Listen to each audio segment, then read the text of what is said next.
I would like to end my talk by just summarizing. In order to achieve the purpose of your life, in different stages of your life, you have to see that you are towards the direction. Before I give these 6 points, when people take admission in our school, I normally ask them, when is the best time, the latest time that you have to think about the future of your child? When is latest? What your child will become? What will he do?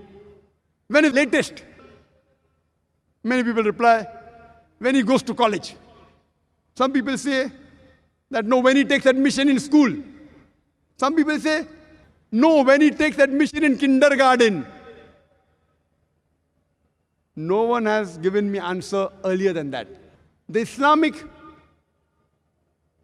way, the latest that you can think about the future of your child is when you choose your life partner.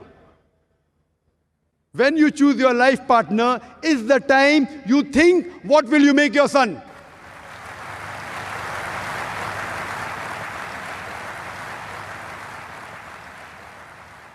Because the mother, the father, the parents, they are the best teachers. You have to plan early. That's the latest that you have to think regarding the future of your child. I'd like to summarize the purpose of life and how a person should lead is, number one, that when you get education, see to it you get education in an institution, in a school, in a college, which caters to you for both the worlds, for akhirah and this world. Only the degrees of this world will not help you. Put him in a school which caters for both akhirah and this world both.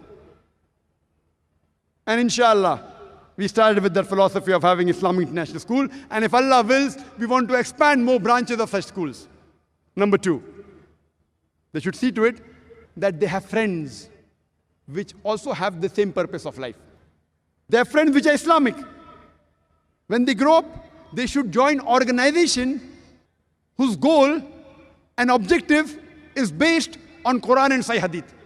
Join Islamic organization, but before joining organization, check whether that organization is following the commandments of Allah subhanahu wa ta'ala given in the Quran and the sayings of the Prophet Muhammad sallallahu alaihi wasallam.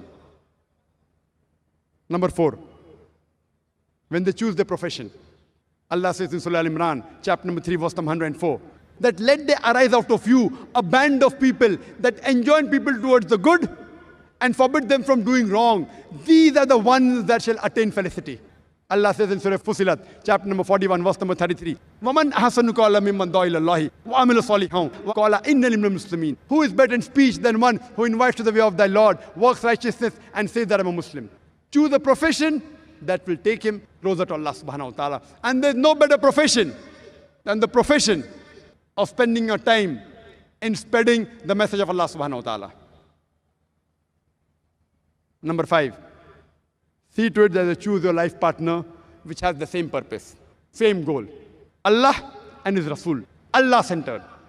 And the sixth point, I would like to end my talk by the verse of the Quran from Surah Anam, chapter number 6, verse number 162, which says, Inna salati wa nusuki wa mahyaya wa mamati lillahi rabbil alameen. All my prayers, my service of sacrifice, my life and my death are for the sake of Allah, the Lord of the worlds. Wa akhir da'wana alhamdulillahi rabbil alameen.